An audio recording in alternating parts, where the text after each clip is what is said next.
2 hommes ont été mis en examen pour association de malfaiteurs terroristes criminels. Tous 2 étaient détenus à Fresnes, pour des faits de droit commun.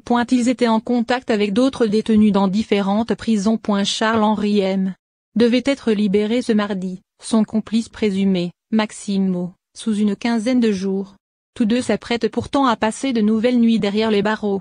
Détenus à la prison de Fresnes, dans le Val-de-Marne, ils ont été mis en examen vendredi 6 octobre pour association de malfaiteurs terroristes criminels au terme de 96 heures de garde à vue, a-t-on appris de sources judiciaires, confirmant une information de l'ULSI. Ils sont soupçonnés d'avoir fomenté un projet d'attentat depuis leur cellule, en tentant notamment de rallier des détenus de plusieurs maisons d'arrêt. À lire aussi, 1 an après l'attentat dans la prison d'Osny, les surveillants restent sur le qui-vive. Leur projet était nébuleux, plusieurs cibles étaient évoquées, rien n'était vraiment arrêté, précise une source proche du dossier. L'enquête démarre à la fin de l'année 2016 à la suite de plusieurs renseignements concordant sur une volonté de passer à l'acte à leur sortie. Les 2 hommes, âgés de 22 et 28 ans, sont incarcérés pour des faits de droit commun. L'aîné, Charles-Henri M., camerounais, est détenu depuis 2013 pour un braquage, Maxime Mo, pour une tentative d'homicide l'année suivante.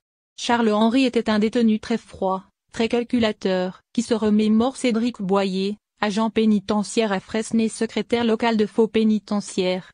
Il savait se fondre dans la masse et se faire oublier. Il garde moins de souvenirs de Maxime Mo, très discret. Détenus dans le même quartier, ils ont été signalés pour leur radicalisation auprès de l'administration pénitentiaire. Des contacts avec un homme en zone irako-syrienne. Dès la fin de l'année, une surveillance discrète est mise en place.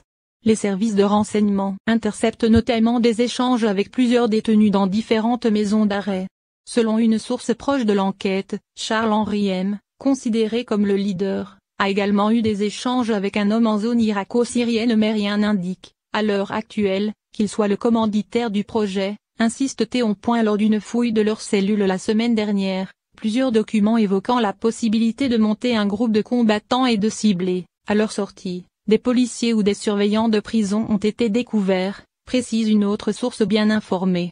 Différents modes opératoires sont évoqués, prise d'otages, fusillade. Les 2 hommes envisagent également de braquer une bijouterie pour financer leur action. Un contact à La Réunion intrigue les enquêteurs. L'enquêteur de l'AXI s'intéresse également à un de leurs contacts, un Réunionnais de 44 ans, récemment mis en examen sur l'île pour apologie publique d'actes de terrorisme, par le biais de messages adressés sur un compte Twitter entre juin et août 2017. L'homme aurait notamment proposé de se rendre en métropole pour apporter un soutien logistique aux 2 suspects, confie cette même source.